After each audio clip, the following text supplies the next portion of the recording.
Welcome back to E3 2016. I am here with a couple special guests, David and Bjorn, to talk about Statik, Institute of Retention. Is the game just called Statik, or is Institute of Retention like the subtitle? Yeah, Statik is the proper name, but the proper product kind name. of like the feel of it being kind of a place rather than just a game name. So.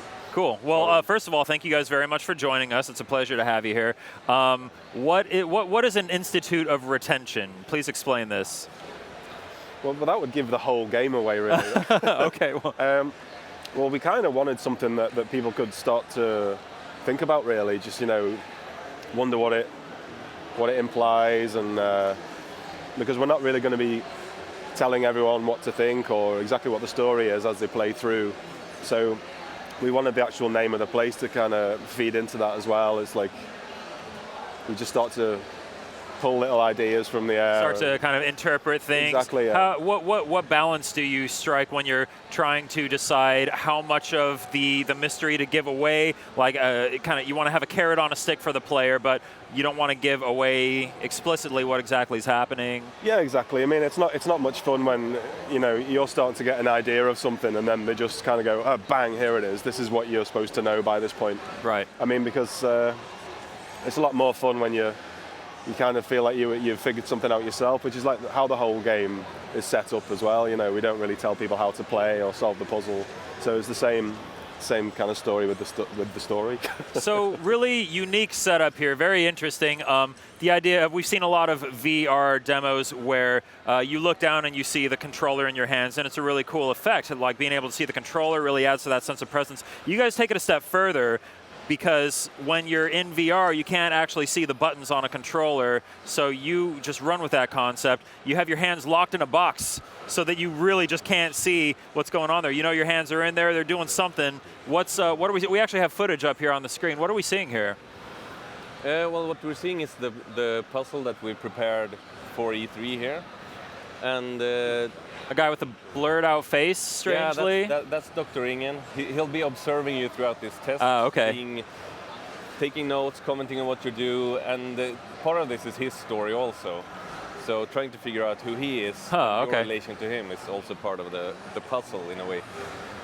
And yeah, we see various mechanisms on the box. Like we map different buttons to make the different things happen on the device, and that's something, it works really well in VR when you get to go in there and really, you look around and you're like, wait, what was that? And you get the clicking and the rumble, and so things are happening, but you're not entirely sure what you're doing. Like you push a button and something happens on the box, and you need to kind of figure out what effect you're having. Yeah, so there's two stages of the puzzle. It's figuring out what can I do, and how is this a puzzle? Like, what is this puzzle that's in my hand? And the thing is also, you wake up in this chair with a new device on your hand for each level, for each day in the game, and the puzzles can be very different. So you have to remap your brain to what is going on here. So when you're making a game in VR, it's a brave new world we're living in with VR. It's a whole new technology. Really interesting seeing developers work around these unique problems that you face when you're creating a game on this new platform. Are there any other interesting little things that you've run into that you've had to find creative solutions for? I think part of the design, what we're doing here is, rather than trying to solve the most difficult problems with VR, we're like, how can we make a game that incorporates it? Yeah, that really works within those limitations. Yeah. So how can we make something that's really cool and interesting where you're just sitting down? Because that sounds lame in essence. But I mean, being in VR is weird in itself. You're sitting there with a strange thing on your head. Yeah. And you're like, and just building on that and the feeling of being there is kind of what we... Yeah, so basically we try to not solve any of the hard things. Just make something that Creative that restraints. really works. Yeah. So you'll be sitting in a chair like never before, basically. That's what we've been going for. Awesome. Well, I feel a little weirded out by this already. I'm loving it. I love these weird VR experiences. Kind of reminds me of, have you guys seen Keep Talking and Nobody Explodes? Yeah. Yes. I love that. Yeah. Such an amazing use of VR. This is kind of reminiscent of that, but without the party game multiplayer aspect. Does this not feel like a party game to you? What have we done? Wrong? I feel like we're having a party right now. So did you guys always, did you start building this game after VR started becoming a thing? Was it always going to be a VR game, or did you ever consider making it just a more traditional style of game? I mean, we've done a lot of prototyping in VR, and we've done a lot of work with motion controls, and then sometime last year, Andreas, who's here watching us now, just came up with the idea of, I don't know what he was doing, like sitting, pushing. That's what he does. He spends his day just turning things around and pressing them. And What if buttons are actually buttons? Some kind of breakthrough. yeah. And it turned out, so it was just something that we felt like, oh, this is probably going to work really well. Being able to get that close to things, and also solving I mean, VR has a huge issue with the tactile feedback. You push a button and what happens? Yeah. Okay, that's another problem we don't have to solve with this concept.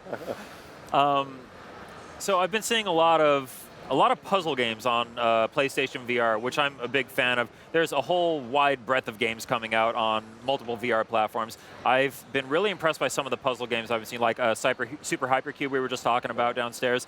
That game looks really impressive.